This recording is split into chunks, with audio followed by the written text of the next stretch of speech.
Hey everyone, what's up? As usual, I wanted to record a bit of a preview video for the event that's coming up, and that event is going to be EB Expo.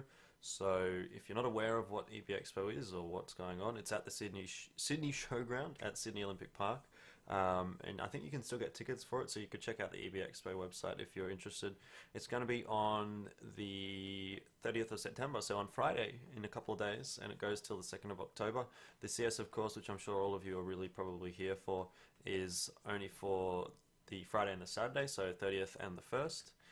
It's a 10k prize pool for 5k for first, so second place gets 2.5, and then third and fourth get 1.25k each. So pretty standard stuff overall. And the teams that have qualified: Athletico, OneStop, Avant, and Legacy. And the casters there are going to be myself, Sniper, Karath, and Sandman will be the host. We're not having an analyst desk this time because I guess we're just not. And on the Saturday, I'm not going to be casting. It's just going to be Sniper and Karath because I'm busy otherwise. So overall, a bit of a smaller talent pool this time, but oh well. Moving on to, I guess, the breakdown of how I think this is going to go. Overall, in terms of first place, who's going to win it, I'm pretty certain I think it's going to be Athletico here. I don't think it's probably a surprise for anyone to hear me say that, to be honest, because Athletico coming into this one, they've had fantastic form. Although it has dipped a little bit in the last few weeks, it's still a lot better than everyone else out there. I think they probably have the strongest map pool, they probably have the strongest individual players as well, so everything seems to be really, going in the right direction for Athletico at the moment. Players to look at, of course, you can't really talk about Athletico without speaking about Infrequent, who has been in fantastic form lately. He's been doing some crazy stuff with that AWP, and I think that he's really going to be a key performer here for Athletico once again in that EB Expo. So really, apart from him, across the board, I think the Athletico lineup is in pretty good form. So really, I wouldn't expect anyone to be sort of like the weak link. The only perhaps perceived issue I would say is that they've got Urcast coming in as a sub for Chutch, who apparently can't attend or whatever for whatever reason. So Urcast coming into that lineup, I mean, yeah, that's a change-up, but they have played with Urcast before. He's played pretty well lately, even though he hasn't been playing that much CS, and he's been playing on, he's been subbing for a couple of different teams. But definitely Athletico are going to be comfortable with him. They've used him before. I think he's playing pretty well. So coming into that lineup, I don't think it's going to cause too many issues, and I still think they're coming in as the favorite for this one. In second place, I have OneStop. I think they've probably had the best form, aside from Athletico, out of the four teams that are coming here. And it has been a little bit weird because they've kind of had 1-1s across the board with most teams in the AU and NZ Championship. So they're kind of sitting in fourth position at the moment or something like that. But the way they've gotten there has been a little bit strange. So I'd like to see maybe a little bit more consistency from them, because they have maps where they just absolutely obliterate their opponent, and then the next map they just completely don't show up. So I don't know what's going on there for them, but definitely a strong side, but again a little bit inconsistent. So would like to see more, and maybe this is the event that we're going to get to see that. I think it'll come down to Pex and Chrysoal if that is going to be the case. Obviously Pex, I've spoken about him before. I think he's probably the strongest player on OneStop at the moment. He's had pretty decent form throughout Season 2 of the ESL AU and NZ Champs. Probably not as good as Season 1 and leading into the Season 1 finals, but I think he's still been performing pretty well. I would have liked to have seen him at the LAN for the Season 1 finals perform a little bit stronger. I just didn't think he really hit his level at that event. So hopefully this time at this LAN, maybe he can show up and really put the pressure on Athletico and of course the other teams coming out here. As far as Chryso goes, he's obviously, a veteran player who's been around the scene a lot. And I think, he's kind of one of those guys where he'll show up at one or two maps, and really carry, drop a 30, 35, something like that, and just absolutely demolish the opposition. And then, for the rest of the tournament, he'll just, he'll play okay, but he won't play fantastic.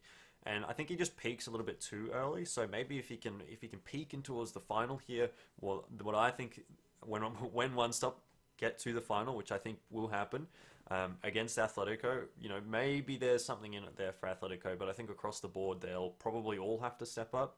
For me, Seth hasn't been as impressive lately as I had come to expect from him. I think he's still got a little bit left in the tank, which maybe we get to see here at the event as well. As far as their maps go as well, it's not so bad, I guess, against Atletico. They tend to like train here, but Mirage certainly they're not going to be playing that against Atletico, or if anyone does, then they're a little bit silly to be honest, because don't let Atletico get on Mirage. But across the board, OneStop tends to like maps which Atletico also don't mind. I think the good situation at least for OneStop is that they can play Cobble and Atletico can't, so there's at least something there for them to play with. But as far as the vetoes go and the map pools, I think Atletico is probably a little bit favoured in that one.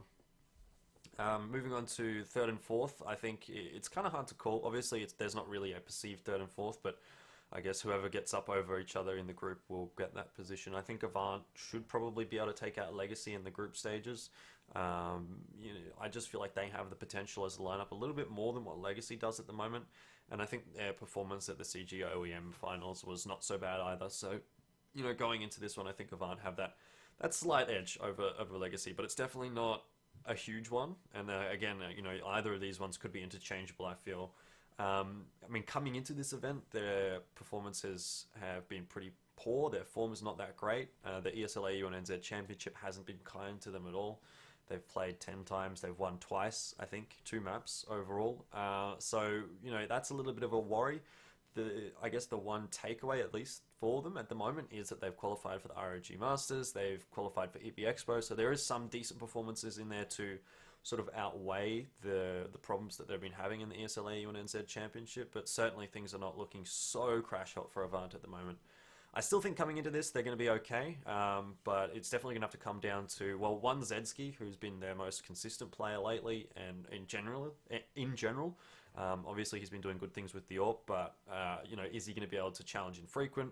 Yeah, remains to be seen. I probably don't think so, to be honest. And across the board, I think Avant are going to have to lift, but in particular, I'll also have to look at SK and Iron, who, they are the guys that they have a great series or map or something like that, and then they just go completely missing for the rest of the series, or even just like they have a fantastic round or a fantastic spree of rounds, and then they're just gone again for the rest of the map. So either of those two guys, or even both of them, will have to step up here for Avant if they want to have the potential maybe to take it to Athletico and OneStop, because I think there's really going to need to be some consistent performances from Avant here. They can't really just run off and pick up a best of one like they have been able to do in the previous few weeks and really get by on that. So there needs to be some best of 3 wins, obviously. As far as their map pool goes, I don't think they're in a particularly bad spot. They like Nuke, which is not a map that really any of the other teams like all that much. OneStop and Legacy play it a bit. Atletico don't have the best of performances on Nuke at the moment, so I think maybe there's an opening there, but from what I understand, Atletico's been practicing a little bit as well on Nuke, so maybe there's something coming into EB Expo here for Atletico on Nuke. Apart from that, Overpass, Dust 2 and Mirage, they're sort of Avant's other good maps. They tend to be maps that Athletico also like to play, and actually that Atletico really play extremely well. So I think Avant in that sense have a bit of a struggle, but overall their map pool, it's relatively okay, but probably not as strong as Atletico or OneStop in general. Moving on to Legacy, I think they're going to be probably placing in third/fourth, but I'll put them as fourth because I just don't think their performances coming into this super impressive. Obviously I can say the same thing about Avant, but I just feel like Avant might have that little bit over them. So, Legacy, again, not having the greatest times in the ESL AU and NZ Championship. They have a 2-8 record, similar to Avant, which is not that great. They do at least have the qualification here to EB Expo to, play with, but again, it hasn't been a great month or two for them, really, to be honest. So, again, coming into this one, they're going to have to rely on a couple of members to step up. Gotzloff, for me, he's been doing some decent stuff with the AWP of late. He's been pretty impressive, so I'd like to see the AWP get into his hands a lot more than the rest of the players on Legacy, who also do tend to pick it up every now and then. And White, as well, for me, is probably the one that we have to look to here for Legacy to really step up, because he seems to be the kind of player that might have carry potential on this lineup, but again, we haven't really seen that much from him. We've seen some good performances, but we haven't seen good performances against good opponents every time. So here at EB Expo, we need to see him step up and have a lot of good performances in a row so that Legacy can have an opportunity here. Their map pool, yeah, it's pretty good. They like Cobblestone, which no one else here at this competition really likes to play apart from probably OneStop. Dust 2, Nuke, Train, all okay maps as well for Legacy. So across the board, they have a pretty open map pool as well. But I definitely think, again, if they get onto something like Train or Dust 2 against OneStop or Athletico, then they're going to have a bit of difficulty there. So across the board, 1, 2, 3, 4 is going to be Athletico, OneStop, Avant, Legacy, in my opinion. I would say it'd be pretty comfortable for Athletico, pretty comfortable for OneStop to get into second, but Avant and Legacy are kind of interchangeable at the moment. So hopefully we're going to see a good breakout performance at this LAN from maybe one of those teams, or even a newish player for Legacy, I guess, like White. I mean, Legacy, this is their first event as a unit, as this lineup. So again, I guess all of them have that opportunity really to come out here and do something good. But certainly there's some older players coming out on that lineup as well that we've seen on LAN a lot before. Anyway, that's my thoughts. I hope you guys enjoyed it. I hope we'll see you at EB Expo. If you're coming along, definitely be sure to say hi. As I said, I'll only be there on Friday, maybe on Saturday morning just to spectate, because I have a little bit of time in the morning, but I don't have all that much time to actually cast on Saturday. So that's unfortunate for me, but hopefully you'll enjoy Karath and Ian casting the finals and the semi-finals. Apart from that, I hope you have a good day on Friday and Saturday, and I hope you enjoy the Counter-Strike.